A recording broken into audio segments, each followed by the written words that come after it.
Caro amigo, hoje vamos falar sobre um assunto muito importante para todos nós, que trata da construção da figura do jovem. Bom, como na maioria dos seres vivos, os humanos possuem fases durante toda a sua vida, né?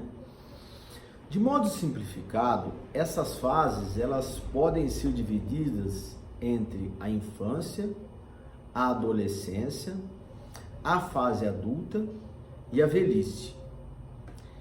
Ao longo dos anos, a ideia adotada sobre a infância e a criança em si foi passando assim por grandes transformações. Se não vejamos, na antiguidade, a criança era vista apenas como um adulto em proporções físicas menores. E se compreendia, que a evolução deste aconteceria apenas de forma física. Como bem coloca Ares, em 1981, nos períodos que se seguirão após o século XII, a evolução da infância era medida pelo nível de auxílio materno que a criança necessitava. A partir do momento que esta passava a executar tarefas sem o auxílio de um cuidador, ela então já estava pronta para se tornar um adulto e passava a exercer funções que eram características desta fase da vida. Então, neste cenário, nós podemos entender que a infância não era de fato vivida nesse período, devido à figura da criança nunca ser desassociada das figuras dos adultos. Para vocês terem ideia, na Roma Antiga, a visão da infância passou a ser associada diretamente com o momento do nascimento. Para que o bebê assim se saísse do ventre de sua mãe e recebesse o direito de viver, era preciso que fosse aceito pelo seu progenitor. Dada essa questão, na época eram legítimas as execuções de crianças que não fossem aceitas pelos pais ou que apresentassem alguma deficiência física aparente.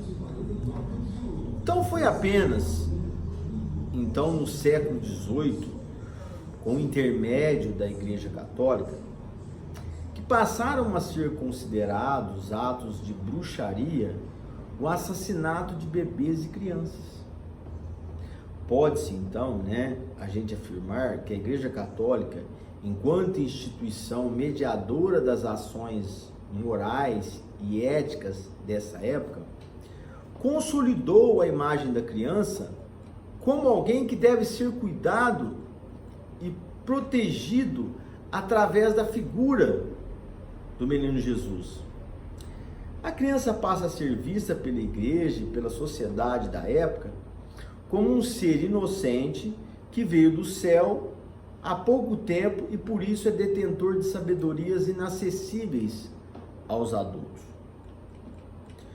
O desenvolvimento do conceito de infância se deu juntamente com o desenvolvimento do conceito de família.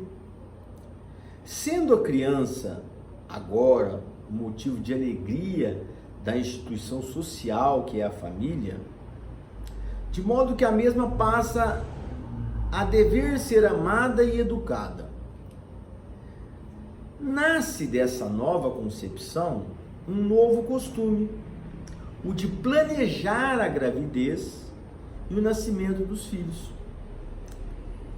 É nesse momento que finalmente a criança passa a ser reconhecida como representante da sua figura e pode viver a sua infância de uma forma plena. Ela passa a compreender também os erros na concepção que defendia que a criança era a posse de seus pais até a idade adulta. Essa ideia, ela foi transformada e a criança passou a ser compreendida como um ser pensante e detentor de vontades e gostos próprios. Nesse cenário, surge a escola como um local totalmente destinado às crianças, ao seu desenvolvimento e educação pedagógica. Nesse espaço, a criança deve ser estimulada e moldada de acordo com as normas morais da sociedade em que ela está inserida. O adolescente, ele se encontra em uma fase de transição, no sentido mais amplo da palavra, ou seja, está transitando entre a infância e a fase adulta. Devido ao fato de serem extremamente jovens, ainda não possuem experiências sociais que lhe tenham causado grandes ensinamentos e também não são maduros o suficiente para lidar com certos sentimentos e responsabilidades.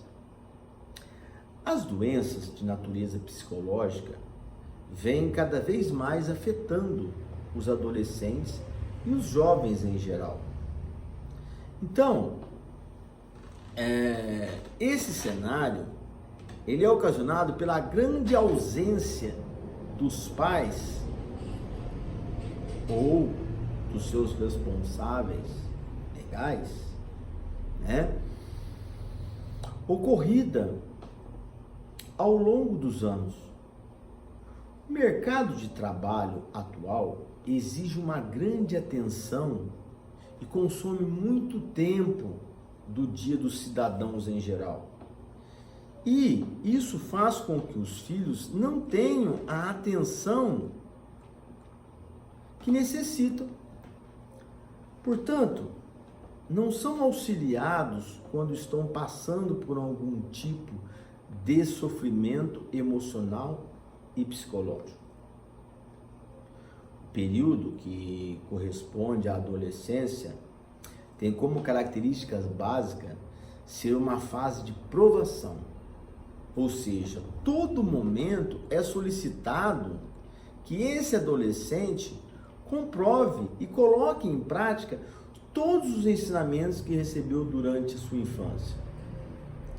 Esse momento, que deveria ser um momento permitido até errar, para que esse ser possa acumular experiências que lhe tragam ensinamentos, é neste momento que o jovem é mais pressionado para não cometer erros, por ter sobre si todas aquelas expectativas de melhora de seus pais e familiares próximos. É comum até que essa seja uma fase onde ocorra muitas crises, porque a sensação de insuficiência e de incapacidade afeta a inteligência acadêmica e emocional e amedronta os adolescentes. Então, é importante que se compreenda que o adolescente está vivendo em um constante período de luto. Isso porque ele perdeu o seu corpo infantil e ele é detentor de um corpo com o qual ele não sabe como lidar. Suas ideias, visões sobre o mundo se mostram erradas e equivocadas. Sua criatividade, sua imaginação e positividade naturais da infância, elas são completamente reduzidas e até mesmo perdidas.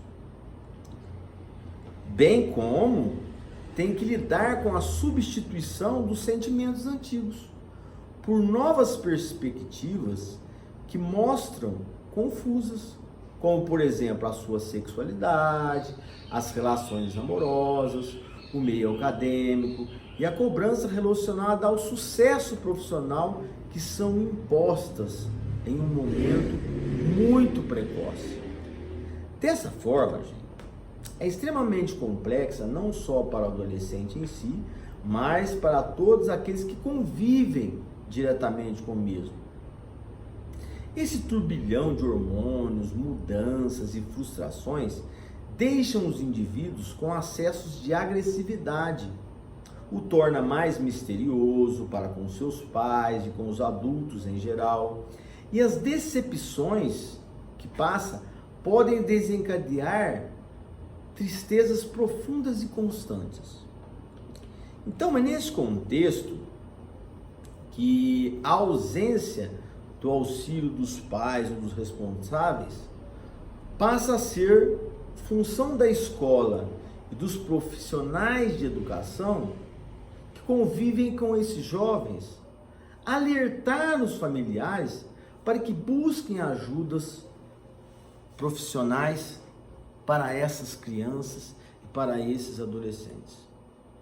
Então, hoje eu demonstrei para vocês a importância de a gente estar atento para essas mudanças e para o tratamento dessas crianças nessa fase de transição entre a fase da infância para a fase de adolescência e fase adulta, tá certo? Então, é muito importante que essas crianças sejam vistas, né, de forma a que elas sejam conduzidas a fazer uma transição, de preferência com o acompanhamento dos pais, acompanhamento dos responsáveis, de um psicólogo, de um psicanalista, para ajudar nesse momento de transição entre as fases da infância, adolescência e fase adulta, tá certo? Um forte abraço a todos vocês e até uma próxima oportunidade, se Deus quiser.